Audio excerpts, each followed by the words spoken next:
bisa memberikan kualitas terbaik tapi harganya terjangkau. Paling besar memang di kuliner itu di bahan pokok ya. Tentang etika konsumsi konsumen muslim ya, yang sudah dijelaskan tadi harus sesuai itu.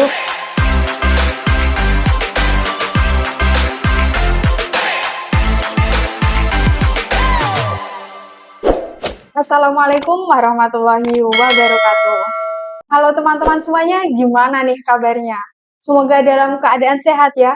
Salam kenal, senang sekali saya Sukmawati yang akan menemani kegabutan kalian nih. Tentunya lewat EI Podcast. EI Podcast merupakan program baru dari HMJ Ekonomi Islam yang mana akan membahas mengenai masalah-masalah ekonomi yang ada di Indonesia. Kita sekarang sedang menjalankan ibadah puasa Ramadan nih, bulan yang penuh berkah terutama bagi setiap umat muslim yang ada di dunia. Selain sebagai bulan yang penuh dengan spiritual dan ibadah, bulan suci Ramadan tentunya juga memberikan dampak positif untuk berbagai aspek kehidupan, terutama aspek ekonomi.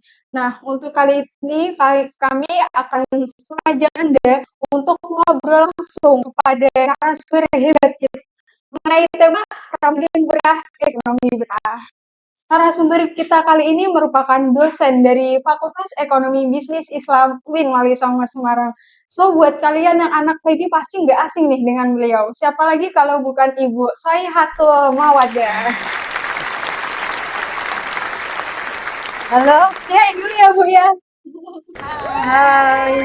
Selamat datang Ibu di EI Podcast. Ya, terima kasih. Senang ya Bu datang di sini. Senang sekali, alhamdulillah. Wah, jadi Ibu Yah ini merupakan narasumber pertama kali di EI Podcast. Oke deh, keren Insya Allah ya. Amin.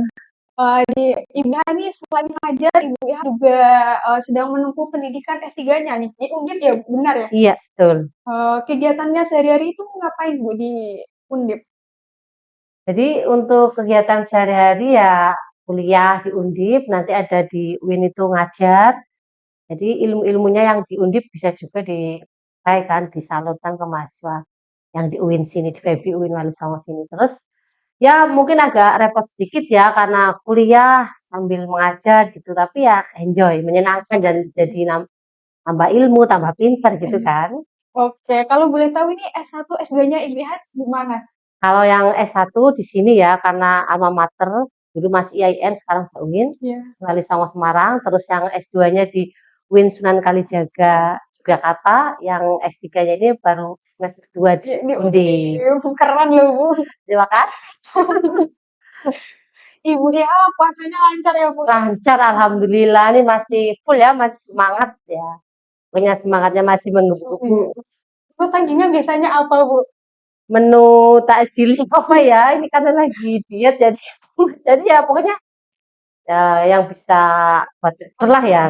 Paling saya biasanya teh anget sih. Iya. Ngomong-ngomong ekonomi di bulan Ramadan nih Bu, seringkali Ramadan di Indonesia itu dijadikan sebagai pendorong ekonomi kita. Lantas seperti apa dan bagaimana perekonomian di Indonesia kita itu menjadi booster untuk sektor perekonomian di Indonesia, terutama dampaknya apa terhadap UMKM?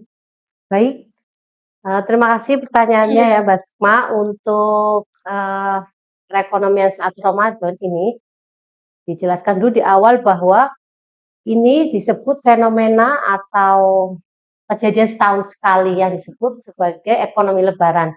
Menurut pakar, ekonomi lebaran itu oleh ekonom Eni Sri Hartanti itu dinamakan ekonomi lebaran karena fenomena ini terjadi menjelang Ramadan sampai Idul Fitri. Jadi dari dukungan pemerintah yang banyak sekali, mulai dari menyediakan THR, menyediakan uang tunai, uang baru, kemudian titik-titik penukaran uang baru, sampai dukungan untuk mudik, rest area dan sebagainya itu secara tidak langsung itu mendukung UMKM. Mulai dari menjelang Ramadan sampai Lebaran. Apakah cuma UMKM nih Bu yang terdampak? Sepertinya tidak ya, karena semua sektor, namun yang paling besar memang ada di bahan pokok makanan. Di situ ya, yang usahanya kuliner itu paling namanya terdampak atau paling pengaruh gitu ya. Tapi ada juga yang lain misalnya fashion atau kan jasa ya, jasa ada kemudian muncul penukar uang, jasa apa-apa yang mendukung dalam Ramadan dan Lebaran nanti. Jadi semuanya sih terdampak, cuma yang paling besar memang di kuliner itu, Iya. di bahan pokok ya. Baik Ibu, dapat saya simpulkan jadi memang benar adanya kalau bulan Ramadan itu memberikan dampak positif terhadap perekonomian Indonesia, terutama para UMKM. Karena pendapatannya itu bisa naik secara signifikan ya Bu. Iya, Terus menurut Bu Iha itu kira-kira inovasi dan kreativitas apa nih yang sekiranya bisa diterapkan oleh para UMKM yang nantinya bisa digunakan untuk bersaing? baik.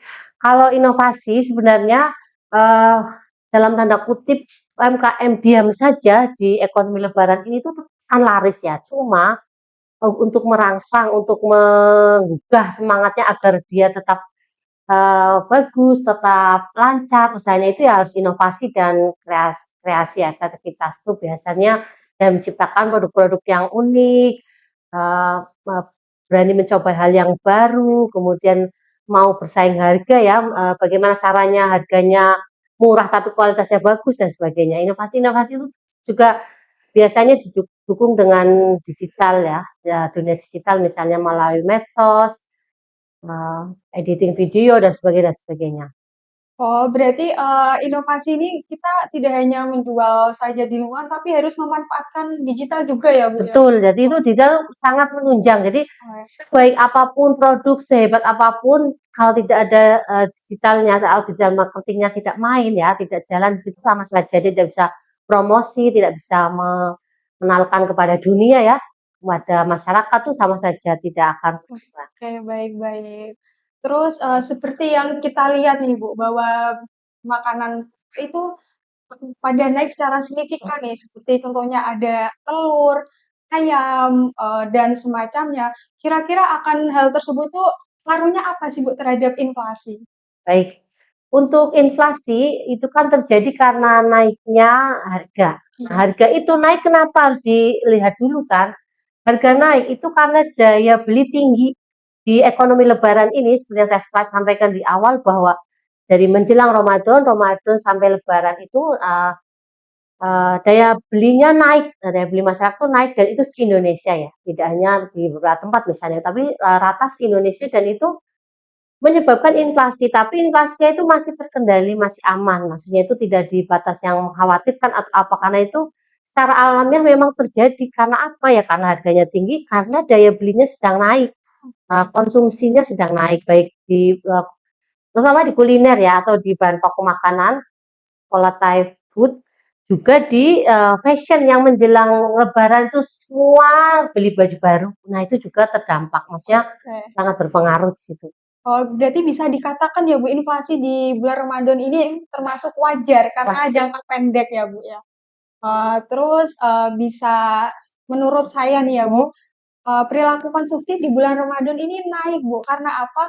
Mereka dalam membeli takjil itu secara berlebihan, iya. karena mereka menganggap sebagai balas dendam karena telah menahan laparnya 1 hari Bu.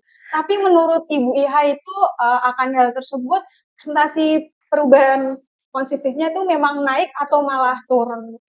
Baik untuk pola konsumsinya, tentu saja itu secara kasat mata pun sudah dilihat pasti akan naik. Iya. Apalagi kalau sesuai data misalnya berdasarkan survei atau penelitian, pasti selalu naik persentasenya.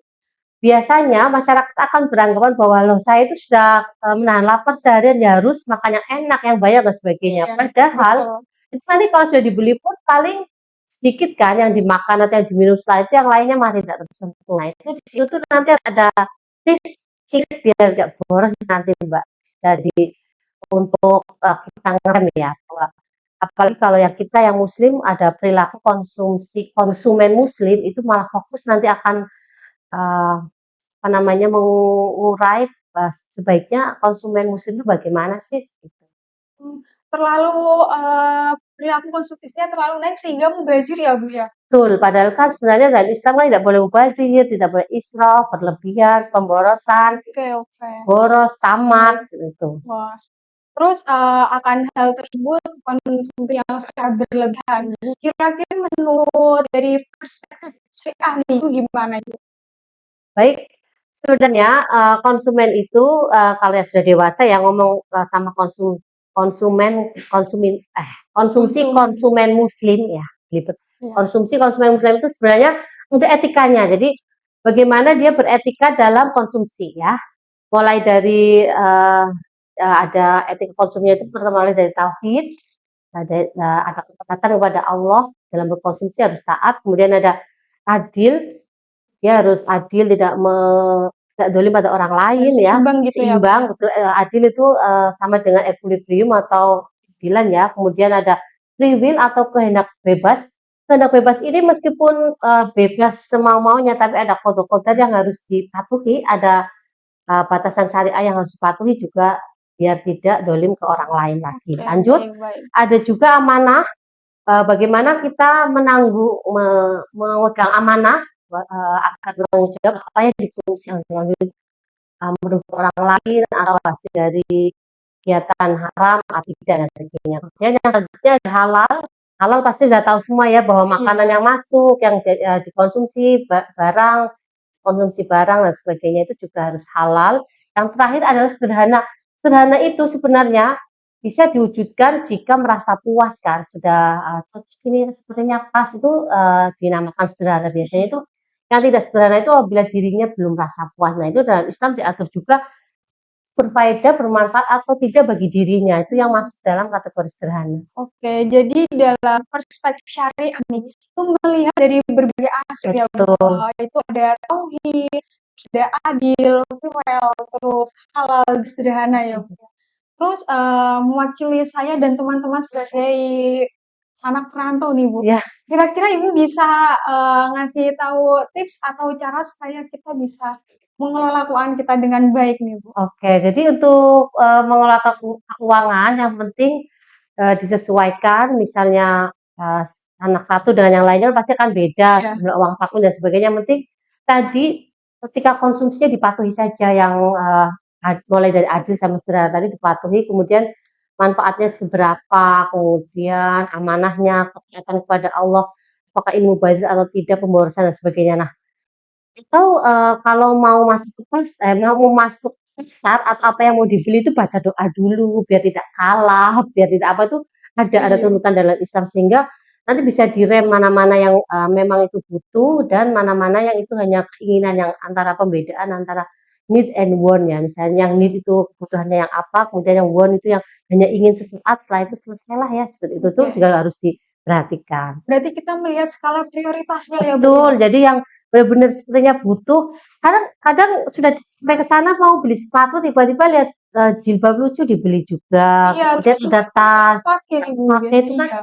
berarti dia belum mikir juga manfaatnya untuk kedepannya bagaimana. Terus yang biasanya itu semacam godaan gitu ya, Iya. sebentar setelah itu wah tidak terpakai seperti Tapi itu. memang mengurangi hal tersebut tuh untuk saya sendiri mahasiswa itu, Bu, sulit, Bu. Iya memang itu manusiawi karena sekarang harus direm Iya. atau yang sudah rem itu ya dari tadi bahwa etika konsumsi itu ketaatan kepada Allah yang ada kita tadi bahwa segala yang dikonsumsi itu berarti bentuk ketaatan kepada Allah, berarti yang hal-hal yang tidak masuk berarti ya jangan dilakukan. Tapi yang kalau manusiawi sekali-sekali ke apa ya terjerumus ke situ ya enggak apa-apa, yang penting nanti buat evaluasi jangan lagi ini sudah boros, mubazir.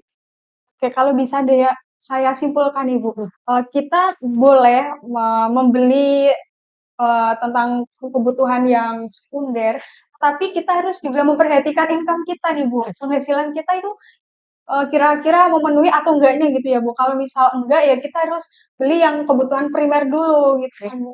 Oke. Ya, betul. Baik, terima kasih Ibu ya. Ilmunya sangat komprehensif sekali nih. Sama-sama ya, ini nanti kalau bahas memang apa Ramadan ini memang akan sampai ke mana-mana ya, sampai ke ekonomi, budaya, kemudian etika konsumsi semuanya. Semoga ilmu yang dijelaskan juga bermanfaat ya Bu bagi teman-teman semuanya. Jadi Ya. saya harapkan ekonomi di bulan Ramadan ini nggak hanya di bulan Ramadan tetapi juga sesudahnya bisa terus membaik dan stabil. Nah, untuk di bulan puasa Ramadan ini saya harapkan untuk kalian untuk berlomba-lomba untuk melakukan hal kebaikan, terus beribadah dan terus bersedekah. Untuk Bu Iha sendiri nih, ada closing statement nggak? Oke, untuk closing statement yang pasti dalam konsumsi atau dalam membelanjakan sesuatu itu harus diingat-ingat tentang etika konsumsi konsumen muslim ya. Yang sudah dijelaskan tadi harus sesuai itu, mana-mana yang masuk ke need, mana-mana yang masuk ke want, itu saja. Oke, Ibu ya, bisa sih dulu Ibu. Hai. Terima kasih ya Bu. Saya ucapkan terima kasih. Wassalamualaikum warahmatullahi wabarakatuh. Bye.